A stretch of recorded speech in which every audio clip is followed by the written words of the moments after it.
À l'image de beaucoup de pays, les élèves guinéens vont bientôt suivre les cours à distance.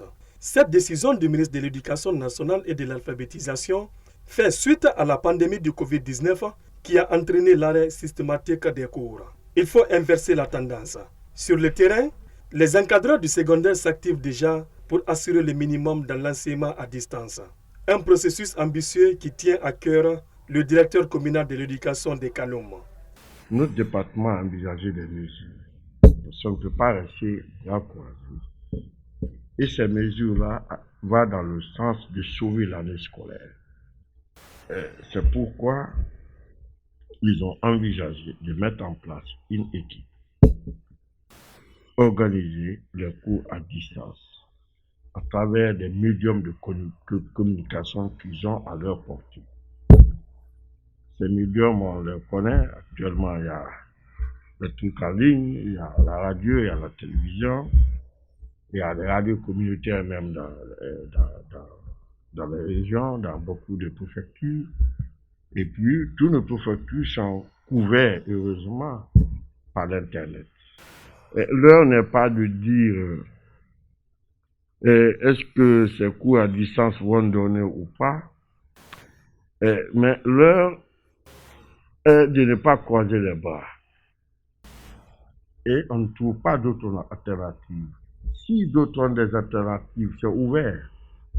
Ils peuvent les proposer. Enseigner en ligne est certes une première expérience pour l'école guinéenne, mais l'initiative n'est pas chose impossible, selon ce professeur. Pour réussir le pari, chacun doit s'y mettre, conseille Ibrahima Conti. Ces cours à distance, si j'ai bonne souvenance, c'est une première par rapport à notre génération. Donc, ça va être pour nous une nouvelle expérience qu'on ne va pas rejeter. Seulement, il faudrait l'implication nettement d'abord de l'État, mais aussi des parents à tous les niveaux. Selon ce que nous apprenons, si l'implication n'est pas effective au niveau des parents, si l'implication n'est pas effective au niveau des enseignants, l'effort que l'État a fourni ne sera pas vu. Si d'aucuns estiment que l'enseignement à distance est la solution pour éviter une année blanche en Guinée, d'autres, comme ce parent d'élèves, restent cependant dubitatifs. Bon, avec ce système, moi franchement par là, compte tenu des situations des enfants et le niveau d'études guinéennes, moi je ne vois pas ça du positif. Par exemple, en classe d'abord, la compréhension en classe, c'est difficile.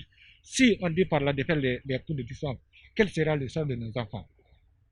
Donc moi, avec la situation-là, je ne vois pas adéquate.